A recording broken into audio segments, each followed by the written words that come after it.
So I am here to talk through, thank you very much, AI anxiety, 6 guardrails to tame the beast that is Performance Max. We already did this bit, so we don't have to cover this again. We already said all this. This is all fine. Fab, so let's talk about where Performance Max all began. So, launched on Google Ads in 2021. It almost feels sooner and also feels like it was like 20 years ago at the same time. But yeah, Google Ads created Performance Max to bring together all the different types of placements and networks and to really make sure that we stopped wasting budget, spending lots of time, again, this is all in their words, don't know how true it is, but spending time on managing all these separate accounts and campaigns rather than having one single campaign that generates the conversions that we want and need. Of course, Microsoft Ads followed suit. We all know that. So they came in 2023 with their own answer to Performance Max. But rather than displaying across the Google Display Network, obviously their placements are, I'm making myself laugh, God's sake. Their placements were on kind of some noughties classics places, so like MSN and Outlook and Bing, which I'm sure we all definitely use. If anyone here is from Diginius or Microsoft, please don't kill me. And yeah, really designed to simplify campaign management, consolidate budgets, and bring machine learning to the channel. So we're going to talk about 6 ways to kind of calm the beast that is Performance Max.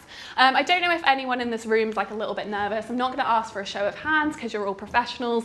But I know from working at an agency that some of my clients in particular are still a little bit concerned about using Performance Max. So the first step is to use your first-party data. We all know this. We're all talking a lot about data, data-driven attribution, data conversions. So using your first-party data and integrating it, importantly, with your Google Ads and Microsoft Ads accounts. Why? We want to train the algorithm towards generating those high-quality and high-value conversions, and that's something that's really, really important. So there are a few different ways of doing this. What's really important, ideally, is that we have a list of tools. So if it is a static list, that's absolutely fine. Ideally, we would have that full kind of integration between maybe our CRM systems and our platforms. But what we can do in the Performance Max settings, as you can see here, is adjust our bidding to bid for new customers only. Now, again, there are reasons to do this and reasons not to do this. But in order to really generate that kind of incremental value that Performance Max is meant to achieve, only bidding for new customers is probably a pretty good bet. We can also use the data that's generated by kind of Google and Microsoft naturally. So they then build their own audiences of all converters. Again, this is often based on the people that you converted when coming from Google Ads or Microsoft Ads. And we can see there's all different placements where we need those, we need to meet the threshold of 1,000 people for each of these placements, and it is different across search, YouTube, display, and Gmail. And again, on Microsoft, we can utilize our customer match list as well. Now, it's important, this first-party data thing is definitely important, but how we really make the most of it is for e-commerce brands, for example, using enhanced conversions and using that data, we can train the algorithm to generate high quality and relevant conversions at scale. Similarly, for lead gen businesses, B2B businesses, again, it's really, sorry, I got distracted because someone was walking in. It's, again, really, really crucial to, instead of just generating lead volume, generate lead value, right? Train the algorithm to generate more of those leads that are high quality and more likely to convert and are bigger in sales volume as well. Our second guardrail, this is boring. I feel like I can hear some eye rolls. I can hear them. Check your default settings. If you have seen me talk or heard me talk or read anything I've ever said, I will have said this before, and it's because it's really important. So double check any campaign defaults ahead of making campaigns live. Again, we're all PPC professionals. Hopefully we know this, but default settings are a very quick path to subpar campaign performance. So we're going to talk about this one. Again, we all know it, but we're going to talk about this one. We know that as a default, Google will show your ads to people either within or those who are interested in the areas that you've talked about. You can also inadvertently, if you don't set your location settings properly, show ads to absolutely everyone around the world, which very often is a waste of money. So what we want to make sure is that we're showing ads to people that are in or regularly in our included locations. Again, I'm seeing nods, people know this, but it would be remiss of me not to mention it. The other thing that's really important is that by default, Google actually creates, I can't think what it's called off the top of my head right now, but there is asset optimization by default. So again, what we might see are custom headlines, custom descriptions, and custom content that we haven't inputted and we haven't seen or got that visibility of. So again, it's really, really important that we check that, particularly for anyone within a regulated industry. So like finance, health, for example, it's really important that we make sure we're not serving ads that say things that we don't want them to say.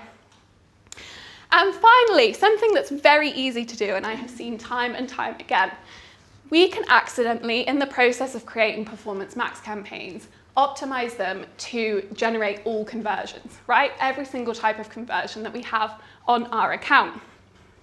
In the process of doing this, on the face of it, your Performance Max campaigns might look like they're doing a really great job.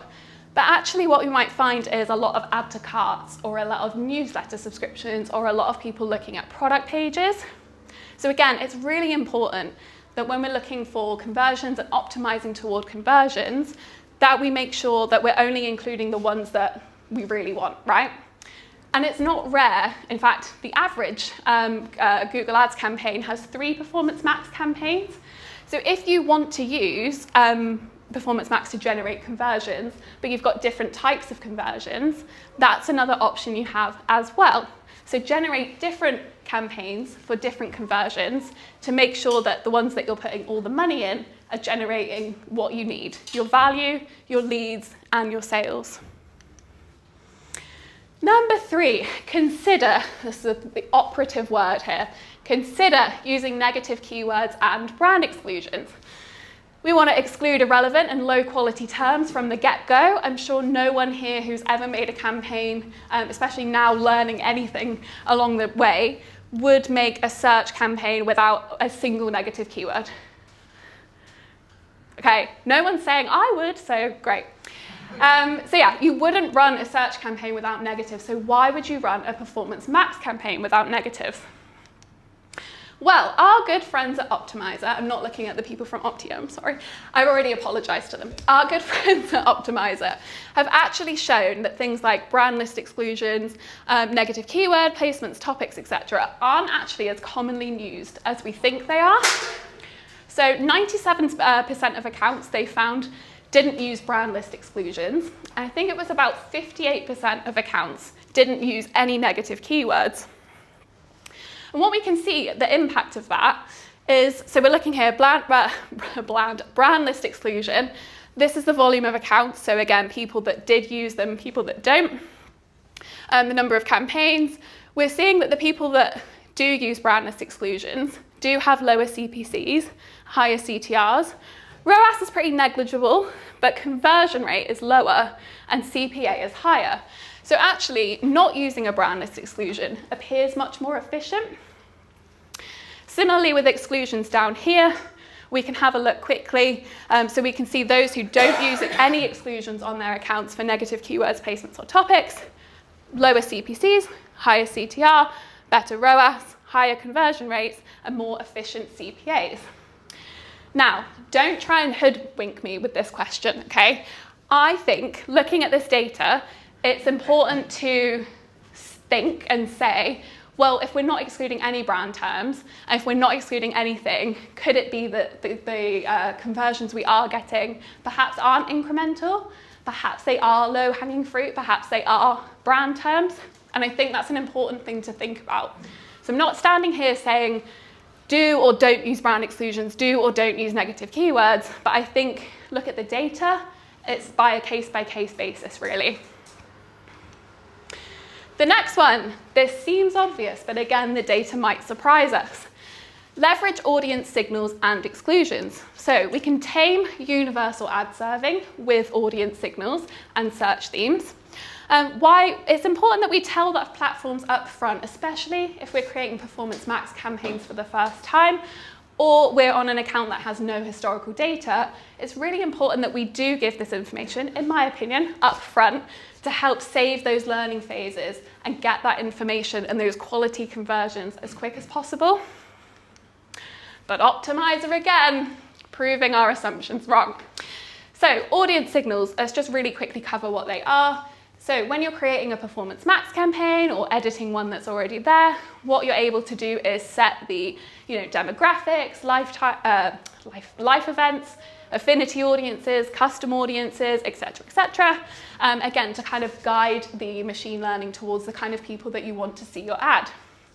Search themes, I think of them as very, very, very broad match keywords. So it's important that the search themes we use, you need to consider that they're not exact match. They're just a kind of indicative of the sorts of things people might be typing in, so they can be a little bit vague. So again, looking here, in fact, the majority of people do use audience signals and the majority of people do use search themes on their accounts. But what can we see? Well, again, we're doing a lot of data analysis here. I feel like Rachel Riley. So not as good looking, obviously. So CPCs are much lower. We are seeing lower click-through rates. ROAS, you could argue, is flat, but we are seeing higher conversion rates and lower CPCs when we don't use audience signals. Similarly, in search themes, we're seeing the people that don't use search themes, so not quite the majority of the accounts, about a third, that was terrible Rachel Rileying, much lower CPCs, stronger click-through rates, stronger ROAS, stronger CPAs, but interestingly, conversion rate is a lot lower as well. So some really interesting data here. And I think it's important as PPC people to really continue to test our assumptions, because again, it's easy to think, of course negative keywords work, of course audience signals, of course search themes work. But actually the data is showing, looking at almost 10,000 accounts, that might not be the case. Consider placement exclusions. So it's important that we reduce wastage and improve budget efficiencies with placement exclusions, again, particularly with Performance Max. Why? Not all placements are created equal. We want to optimize towards those high quality placements to deliver relevant traffic and to deliver relevant conversions. So one of the ways we can have a look at this is by looking at, when we're looking at Google, the when and where my ads appeared module, which we can see here. We can also, this is very exciting, you can now start creating reports in Google Ads. This is in beta at the moment, but you can just ask a question like we do with GA4. So where did my Performance Max ads appear? Or you can create a custom report. So again, with all of these things, we want to start looking as we would kind of analyze any data, but particularly with Performance Max, is there conversion volume? How is the conversion rate? What does that look like? If you work for like a bigger agency or you've been doing this a long time, you might just have a master list of topic exclusions and placement exclusions, which is really sensible. I think as well as excluding individual placements, so maybe some YouTube channels, for example, that aren't super relevant or might have kind of brand unsafe information on them.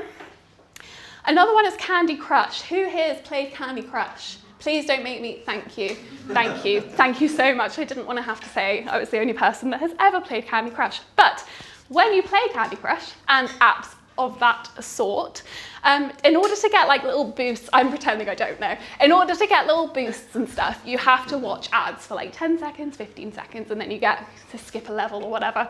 Again, pretending I don't know. What happens when people click the ads is actually it's more a case of kind of fat thumbs rather than any real intent. So as a default, me personally, I always exclude not all app placements, but game app placements, because again, you can drive traffic and you're paying for that traffic, but it's not going to be any good. Review your URLs. So again, defaults on Google Ads will contain all URLs. We want to add exclusions for irrelevant URLs. So instead of talking about where our ads appear, we're talking about where we send people when they click our ads. So add exclusions for irrelevant URLs to stop PMax driving traffic to the wrong places. So we might end up seeing, especially in that early learning phase, a lot of people visiting your add to cart pages, right? Google might think that's really indicative of someone that's going to convert. But actually, if they've not got any of the information up front, they're not going to convert and it's not going to work. Chris, I really appreciate your nodding. Thank you. You're really reassuring me. So why? Again, it's unlikely that all of the URLs on your website will be hyper relevant to your audience. And it's, again, unlikely that they'll all be conversion driving too. This one's more of a bugger, honestly, to do, and they don't make it easy. Even if you've been in PPC 10 years like me, or 20 years like some of the people in this room, or 2 years, this setting's a little bit hidden, but really you get the option to either enter every single URL on your website that you don't want ads to go to. That can be very tedious, especially if you have like an e-commerce website with hundreds of products. Or you can create rules. So depending on how your kind of URLs are created, if it's like product in them, you can remove all product pages, you can remove all pages that have cart in, checkout, etc. And those all can help too. So we're at the end, look at us. So a little bit of a recap. First of all, use your first party data to steer and guide the algorithm towards generating high quality and relevant conversions. Check and tweak your default settings to encourage strong performance from the get-go. Leverage audience signals and search themes to reduce those learning periods up front. Consider using negative keywords and brand exclusion lists to keep your ads highly relevant and also really tailored to your audience. Exclude those subpar placements to keep ad performance strong and to prevent appearances on brand unsafe content and brand unsafe topics. And review your URLs to drive high quality traffic and conversions. Does anyone want to put me on the spot? I'm very sweaty right now, so does anyone want to ask any questions?